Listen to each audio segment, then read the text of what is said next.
Bonjour tout le monde et bienvenue sur la chaîne YouTube Tenorshare Français. Aujourd'hui nous allons voir pourquoi votre iPhone affiche cet identifiant Apple n'a pas encore été utilisé sur iTunes. Nous allons voir plus précisément 5 méthodes différentes pour résoudre ce problème. Allez, c'est parti. Plusieurs personnes peuvent rencontrer ce problème que lorsqu'ils essaient d'installer une application, ils ont ce fameux message qui apparaît qui leur dit cet identifiant Apple n'a pas encore été utilisé sur iTunes. Bien évidemment, il y a des solutions à cela et nous allons les voir dans cette vidéo. Donc, pour ce faire, nous allons tout de suite commencer avec la première méthode qui elle consiste à se rendre dans les réglages puis sur le compte Apple. Dans un premier temps, vous allez devoir vérifier que c'est bien le bon compte Apple que vous utilisez et seulement une fois que vous êtes sûr que vous utilisez le bon compte Apple, vous allez simplement vous rendre dans contenu multimédia et achats. Vous allez simplement cliquer dessus et ici vous allez simplement cliquer sur se déconnecter dans un premier temps. Vous allez simplement cliquer sur se déconnecter à nouveau puis vous allez à nouveau cliquer sur contenu multimédia et achats puis vous allez vous reconnecter en cliquant sur continuer juste ici.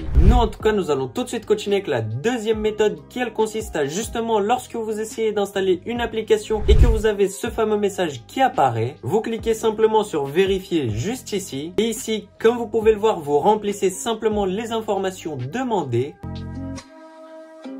Bien évidemment, vous acceptez les conditions générales juste ici, puis vous cliquez sur suivant. Ici, comme vous pouvez le voir, ça va vous demander de remplir certaines informations, donc c'est tout de suite ce qu'on va faire.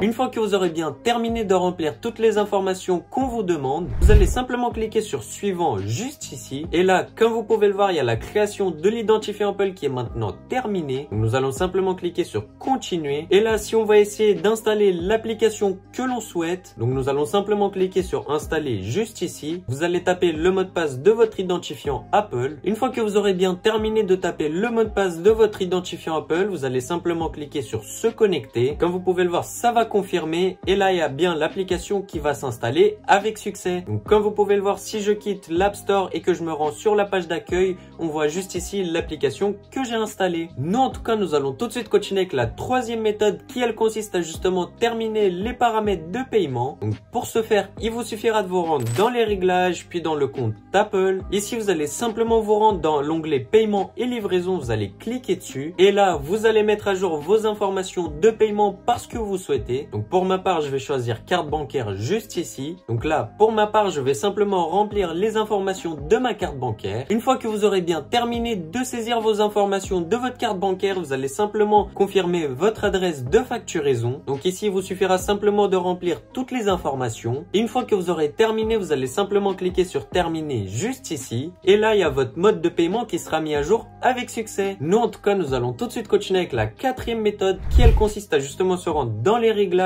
et vérifier que vous êtes bien connecté à un réseau internet, donc par exemple à un Wi-Fi ou même à des données cellulaires, c'est possible également. Si jamais lorsque vous vous rendez dans l'onglet Wi-Fi, vous ne voyez pas votre réseau Wi-Fi qui apparaît, ce que je vous conseille c'est simplement de redémarrer votre iPhone car un redémarrage permet de résoudre de nombreux problèmes temporaires. Donc pour ce faire, il vous suffira de cliquer sur le bouton plus, bouton volume moins et maintenir appuyé sur le bouton power jusqu'à ce que votre iPhone redémarre. Donc bien évidemment, vous maintenez appuyé même si votre iPhone s'éteint jusqu'à ce qu'il y ait la pomme d'Apple qui apparaît. Et une fois qu'il y a la pomme d'Apple qui est apparue, vous pouvez relâcher. Et là, votre iPhone va redémarrer avec succès.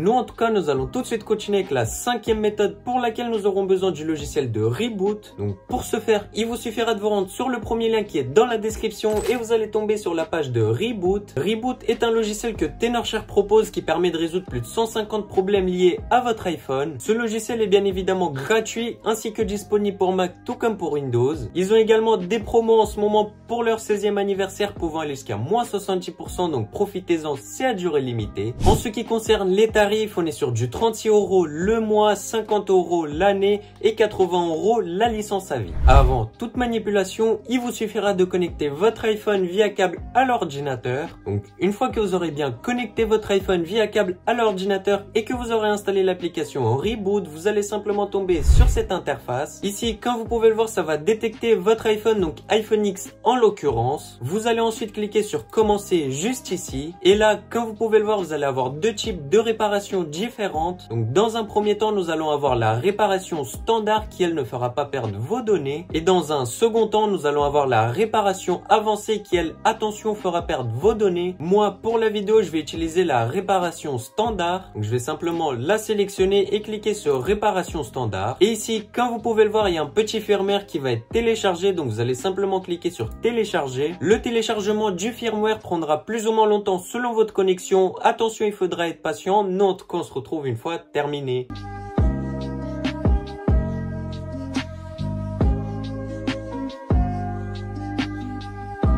Une fois le téléchargement du firmware terminé, vous allez simplement cliquer sur lancer la réparation standard. Et là, comme vous pouvez le voir, il y a la réparation standard qui vient tout juste de commencer. Ça va prendre plus ou moins longtemps selon votre connexion. Attention, il ne faudra surtout pas débrancher votre appareil durant le processus. Note qu'on se retrouve une fois terminé.